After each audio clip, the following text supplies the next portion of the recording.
Hello everyone. I hope I am audible to you all.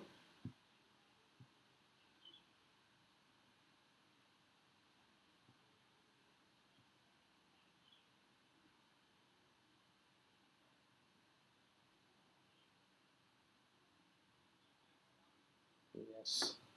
Okay. Let's start with today's class. We are joined here today to discuss about India and Pakistan, the future of relationship. As you all know that India and Pakistan are very important neighbors in the Southeast Asia. They are uh, the two nuclear powers, and they share a very long boundary together. And it's something which is very important to study because it is we all know the history that after partition, it are the two countries which divided was India and Pakistan in 1947. They were one once upon a time, but they were divided due to partition. So let's not reiterate what the stated facts are. Let's go and see what the recent developments have been between both countries and how the relationship is unfolding after almost half a decade of standstill between both countries, not relationships not moving here and there, rather tensions increasing all time high, and especially on two occasions, especially in 2016 after the Uri attack and India conducted its first surgical strike, and post Balakot airstrike after the Pulwama attack. So they were the two times when the tensions rose really high. The global community came forward and asked both countries to soften their stand, soften the measures, and all these things in related to this. Let's see what happened recently and why it is in news once again. So, the recent development which took place is basically it started with Pakistani Prime Minister Imran Khan's visit to Sri Lanka. So, where it is during this Sri Lanka visit and during a forum, he called for a resolution of issues between India and Pakistan through dialogue. So, as we all know, that he ascended to his position in 2018. So Imran Khan gained his position in 2018, and since then he's been trying to, you know, smoothen things between India and Pakistan. And he has been very unsuccessful in this regard because of the history of Pakistani establishment first talking and then later on it later translate into some or other kind of terror attack in Indian soil basically. So once again this year on 25th February, when Pakistani Prime Minister was in Sri Lanka during a forum, he gave a statement that the issues between India and Pakistan can be resolved through dialogue. Then on 27th of February, an important development which took place between both countries. So the DGMO, like Director General of Military Operations, and from both sides, India and Pakistan Army, they agreed to strictly observe the 2003 ceasefire agreement along the LOC. So you all know that there is India and Pakistan share a very long boundary, and the line of the line of control which is in Kashmir basically. So the both countries have agreed to strictly observe the 2003 ceasefire agreement. What is 2003 ceasefire agreement? We'll talk about it, but in few moments. But let's continue with the developments which took place. So this is on February 27th. Then on March 20th, Pakistani Prime Minister Imran Khan tested positive. Now, he tested positive about 2 days after getting Chinese vaccination. And on the very same day, Indian Prime Minister Narendra Modi wished him a speedy recovery on Twitter.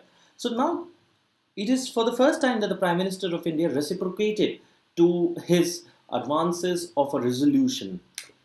This is now, it's a very important development. So now, let's go back to what 2003 ceasefire agreement is all about. So we'll see here. Okay, so India and Pakistan reached a ceasefire agreement on November 2003. So this is during Prime Minister Vajpayee's time. This ceasefire agreement between both countries, which took place, and it was Parvez Musharraf who was at the power in Pakistan, who was a dictator, who was President Parvez Musharraf, who was an army chief, later turned dictator. So yes, so both countries reached to an agreement at that point of time. Then, uh, what were the measures basically? So it took effect along the entire stretch of the Indo-Pak frontier. So it not only covered the line of control, it also covered the entire Indo-Pak frontier. So all you know that India and Pakistan share border from Kashmir to Gujarat. So basically, that entire frontier was covered in this agreement, and it also covered the international boundary. It covered the line of control and all the borders along Rajasthan, Gujarat. So all these borders and all these frontiers where all these agreement will be maintained. And then what happened exactly? It's after this, there were two things which happened basically, and they were these two things are in it enabled India to complete the construction of a fence near the LOC to prevent Pak sponsored terrorists to enter. So as you all know that India has always been, dealing with this Pak sponsored terrorism, and specifically these terrorist launch pads are just across the line of control. So it powered India to complete the fences, like the barbed fences, so India can actually demarcate its territory from Pakistan. It separates its territory from Pakistan, and once those demarcations are done through barbed fences, it will automatically become very difficult for Pakistan sponsored terrorists to enter India and conduct any kind of a miscreant or mishappening in India, like they did in the Pulwama or they did in the Uri. You all know that it's a huge border line of control, and the Kashmir border it's itself approximately 700 kilometers, and there are a lot of porous patches from where these terrorists come every year and they enter Indian territory. So it became of paramount importance for India, and they wanted this to be taken up in this ceasefire agreement. Now let's look into the fourth point. I'm so sorry, there is some error right now. Let me just resume.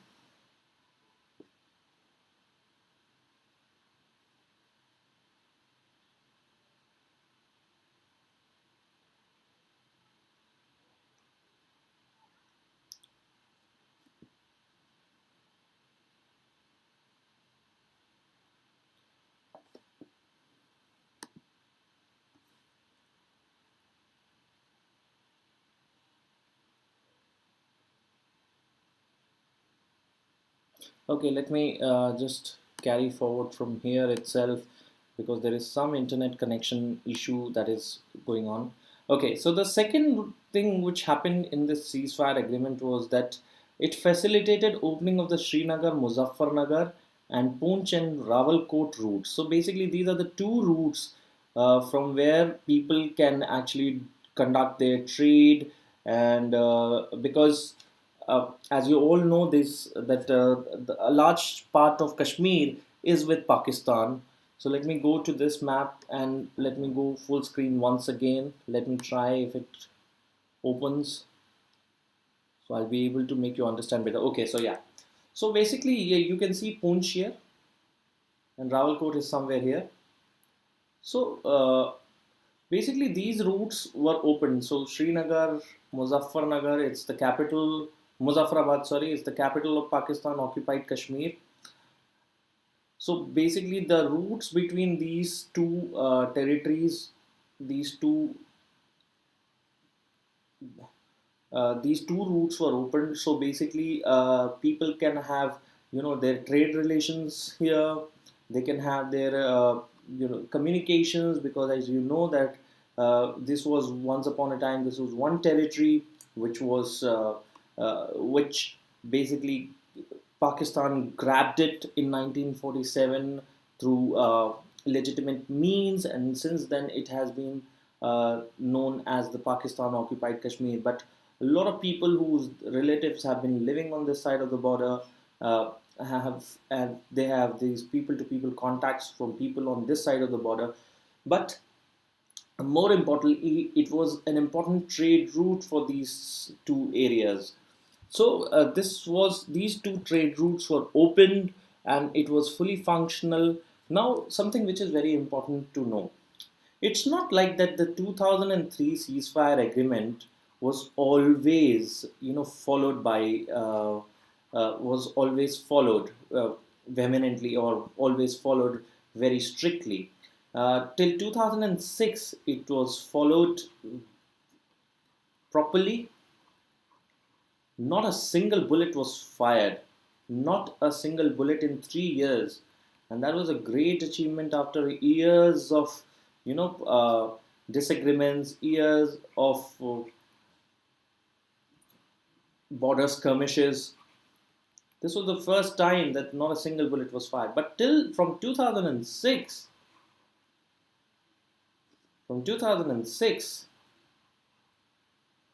till recently, there has been no peace along the line of control.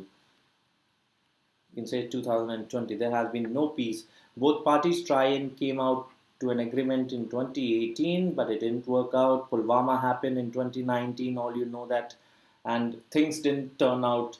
2019 Feb, Pulwama attack happened,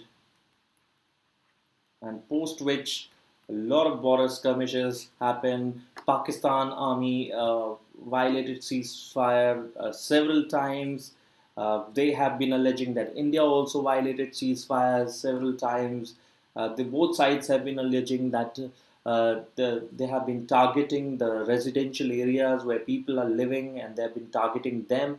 So it's like a slugfest which is taking place between both sides. So these all things were happening. Now let's go back to the developments, because they've still not ended. So we were like on March 20th, when Prime Minister Pakistan Imran Khan was found COVID positive. Prime Minister Narendra Modi immediately through his Twitter handle wished him well. Uh, but 2 days later, the major development happened during a National Army conference where the Pakistani Army Chief General Bajwa calls for burying the past. Now, this is something which is very important, because, as we all know, that Pakistan, it's the military which takes the shots. It is the military which has the absolute power, and which enjoys majority of power. So, Pakistani army chief calling for burying the past was something seen as a very important statement. But we'll later find out exactly how it turned out. On March 23rd, PM Modi wished Pakistani Prime Minister Imran Khan on National Day and desires to have a cordial relationship. Now, this is something which is very important. As you can see, it is not Prime Minister Modi which is responding to the Pak Army Chief's call. It's never been like that. It's because there is a lot of confusion. Prime Minister Modi, during his run up to 2019 election campaign, also said that we don't mind talking to any important stakeholder, but we have to, we want to know who is the one who's taking shots in Pakistan. Is it the army which is taking the shots, or is it the government which is taking the shots? So nobody exactly telling who is taking the shots. As it is, a lot of people have said that the civilian establishment in Pakistan is just a face.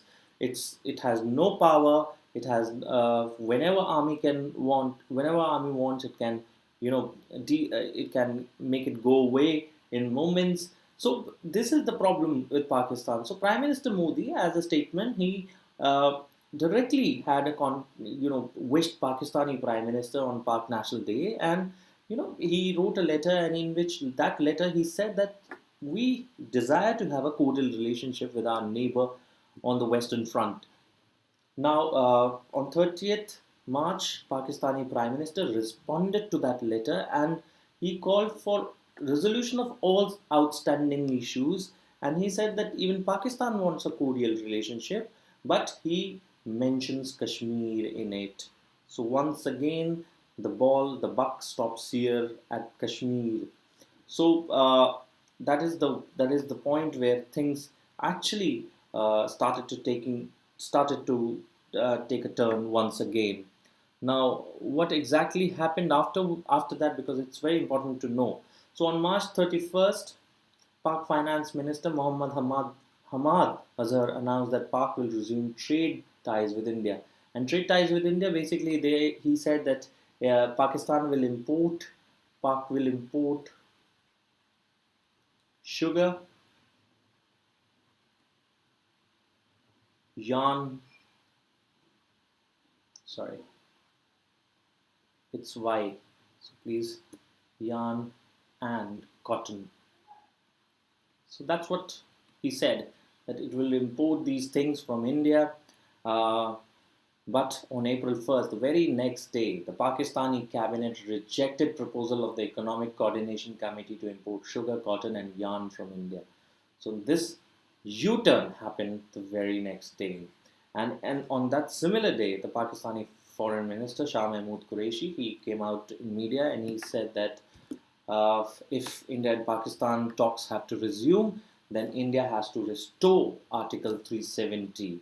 Now, what is Article 370? We all know, and it's a long issue. It requires a separate class, but let me touch some of the details of Article 70. It was basically a temporary provision which granted special autonomy to erstwhile state of Jammu and Kashmir.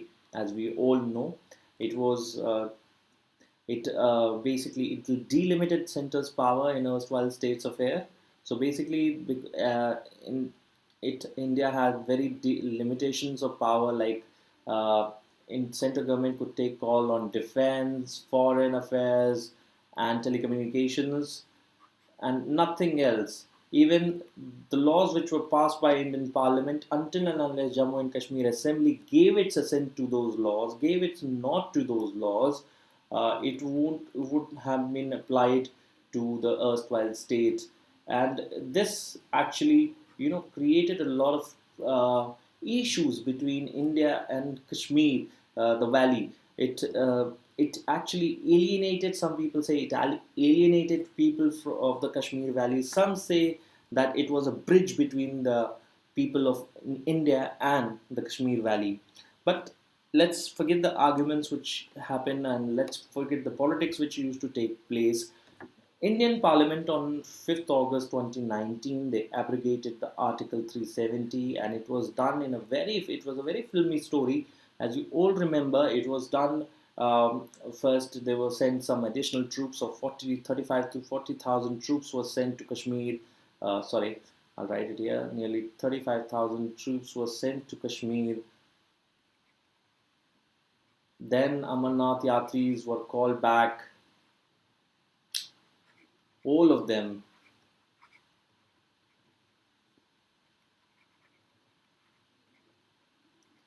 Things started, having moving in a very different, like in a very disproportionate way. Never like this a situation emerged. Amarnath Yatris were called back, saying that there is a plot of another terror attack like Pulwama, which is undergoing, and all these things were happening. And on 5th August, Union Home Minister Amit Shah, he in on the floor of the Parliament, he said that Article 370 is abrogated, and he also introduced uh, two of the bills in the Parliament regarding Jammu and Kashmir, and which later turned the status of Jammu and Kashmir from state to union territory. So it was not that the special status was taken from Jammu and Kashmir. It was also that they were demoted from uh, statehood to a union territory, which is now under the control of center basically. So we'll talk about Article 370 in detail in some other class. We cannot spend too much time on this because if we delve on this issue, I don't think so we will be able to complete or touch upon any other issue. Now, something which is very important for all of us to understand. Now, this is the map of India. This is the new map of India, which India adopted after in 2020, basically. And now you can see here, this is the a lot of this territory from here, this side, or this to this side, is with which we know as POK. I'm so sorry. Let me get back my.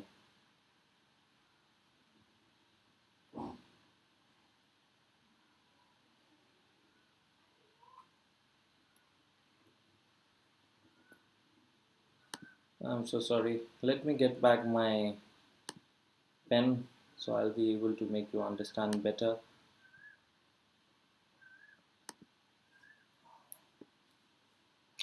This is something which is very important for all of us to understand now. From here, somewhere, if I'm trying to draw it right correctly, so this is POK, it is Pakistan occupied Kashmir. So this portion which Pakistan ceded to China without a fight in 1963, just a year after Chinese had a war with India. This is your Aksai Chin.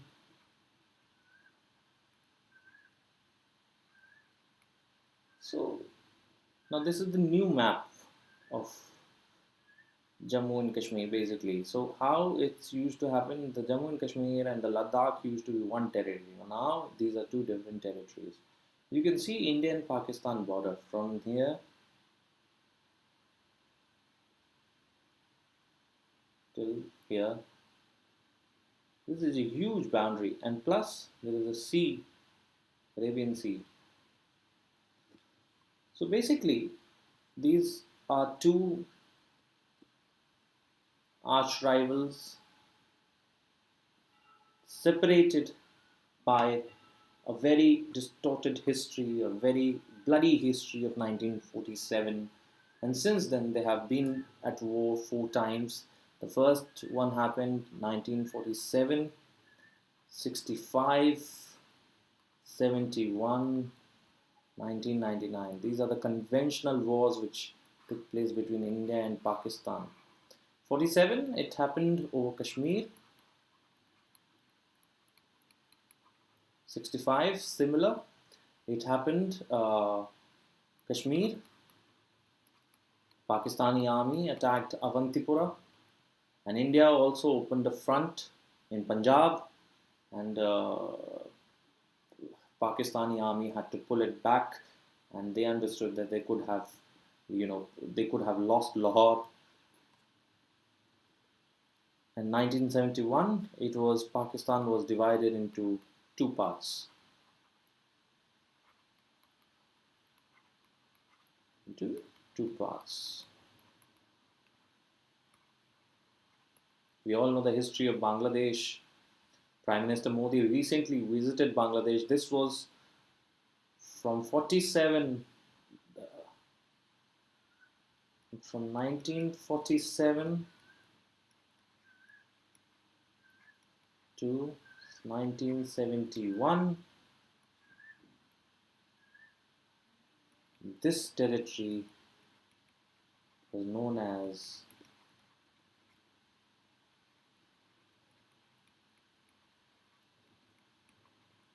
West Pakistan.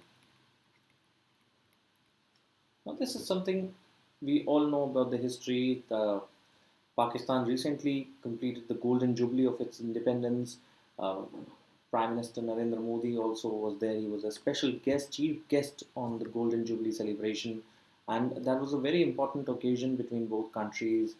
They share a lot of historical bond because India supported Bangladesh's freedom, and India fought a war, and eventually, after losing around 4,000 soldiers and a lot of like tens and lakhs of Bangladeshi people, they martyred for this cause, and Bangladesh was separated from Pakistan. So this was the thing which happened, and in the 1999 war happened. Basically, Pakistan tried to capture these areas here, basically Dras, Kargil, these areas to cut off India's supply from Siachen. This basically happened in 1991. Pak tried to cut off India through Kargil.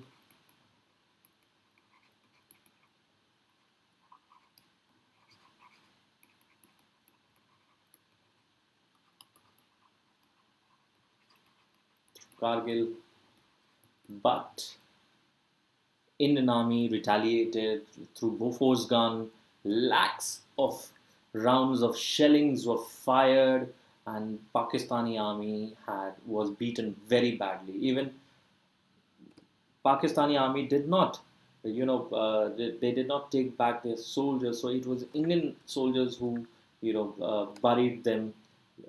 They give performed their last rites. So all these things were happened. All these things happened, and Pakistan understood that they cannot beat India in a conventional war. So what they did is that there is an old saying that we are going to. They said that uh, bleeding India with thousand cuts. So what they did after that was like these small terror attacks, which was taking place in heartland everywhere across India. Bombay, 2008. We all remember 2008, 2006, 2007. All these things were happening. Delhi also, they were the main target. 2003 Parliament, 2001 Parliament attack, and small bombings were taking place everywhere. Hyderabad also became a center. Bangalore also became a center. So all these territories were having some kind of a serial blast or some bomb blast which was taking place, and these things were actually creating a lot of fuss in India. But 2008 was 2008 Mumbai terror attacks. 2011, 26/11 was something which went over the top, where uh, around 10 Pakistani train sponsored terrorists entered via sea route to Mumbai, which is the financial capital of India. They held hostage to two of the greatest hotels in Mumbai, the Taj and the Oberoi, and the gunfight between the NSG commandos and the terrorists went on for many days. The mastermind of this attack is Lashkar-e-Toiba chief Hafiz Mohammed Saeed, who has been, India has presented dossier after dossier to Pakistan, handed over dossier after dossier to Pakistan to hand him over, but Pakistan never did that. So all these things always happened, and India even tried to have a conversation. Despite this, in 2011, India tried to smoothen relationship with Pakistan. Nothing happened. The Pakistani Prime Minister at that point of time came to India for the World Cup match. Things went a little smooth, but Kashmir was on the boil in 2010-11, uh, and it was not things were not smoothening at all. In 2014, when Prime Minister Modi came, he tried a different note apart from his usual rhetoric. He tried a very friendly approach at first. So in 2014, he invited all the SAARC country heads to his swearing in, and in which Nawaz Sharif, Prime Minister Nawaz Sharif, was also invited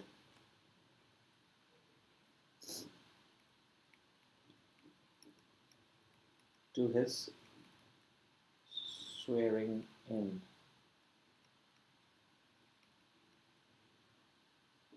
Now, what happened? Prime Minister Nawaz Sharif came, and a few months later, Prime Minister, like the things were going smooth, talks were happening, but simultaneously, a lot of terror attacks were happening in Kashmir. A lot of things were happening and moving at a very fast pace in Kashmir. Around 2015 December, in December 2015, Prime Minister Modi, while returning from Afghanistan, he made a stopover in Lahore, somewhere here, and to attend Nawaz Sharif, the then Prime Minister of Pakistan's granddaughter's wedding. So that became a very important and landmark occasion, because it never happened like this. No Prime Minister ever, surprisingly parachuted to uh, Pakistan or stopped in Pakistan to pay visit of such level. But Prime Minister Modi did it. And what happened? In 6 days later, on January 1st, or the intervening night of 31st and 1st, 31st December and 1st January,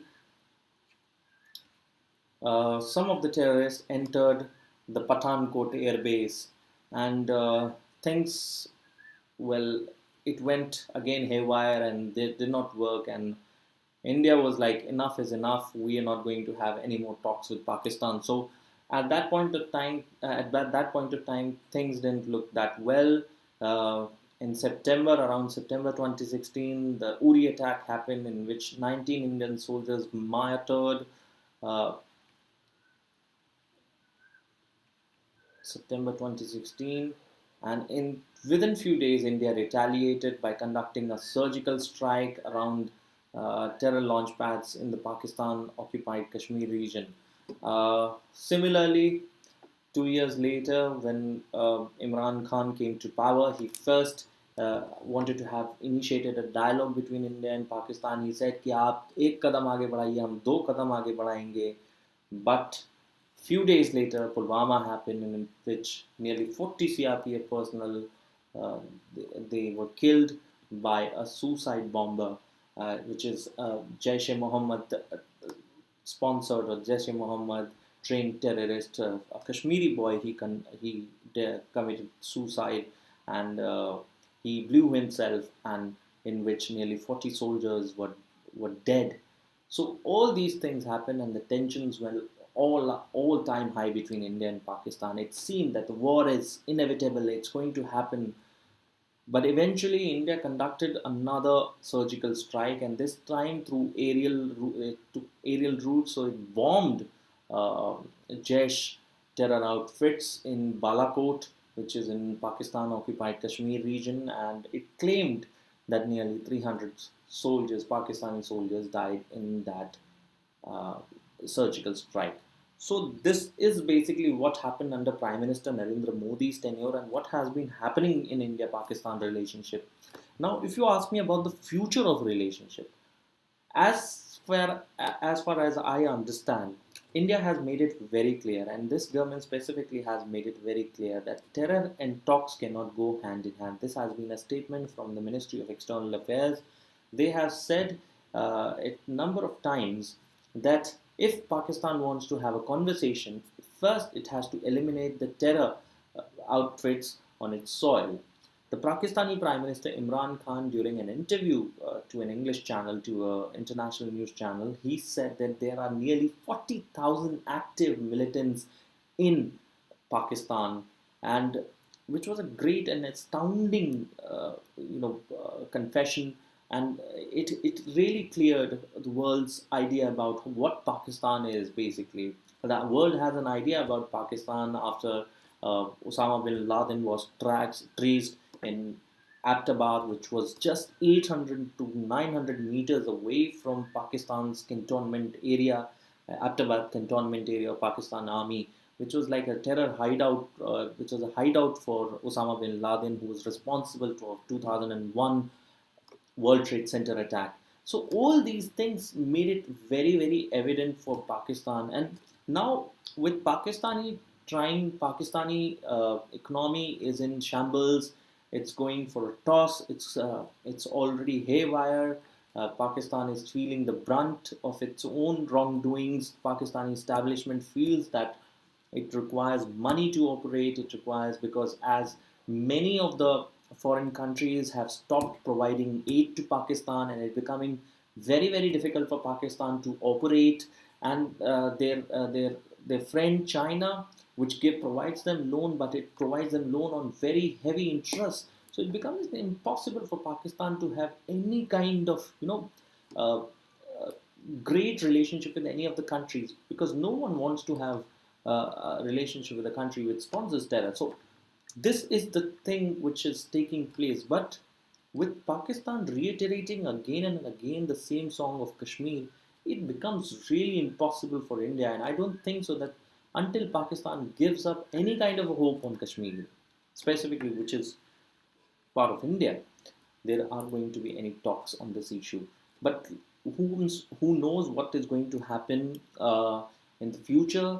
Let the governments of both countries decide about this. So this is Rahul Pandey for One Stop Current Affairs. I'm going to stop here now, and we would like you to please like and subscribe our channel, so we will be able to give you more details and give you more knowledge about these events, these global events, these and the national events which are relevant for your UPSC preparation. So please do like and subscribe us. It will come very handy for us.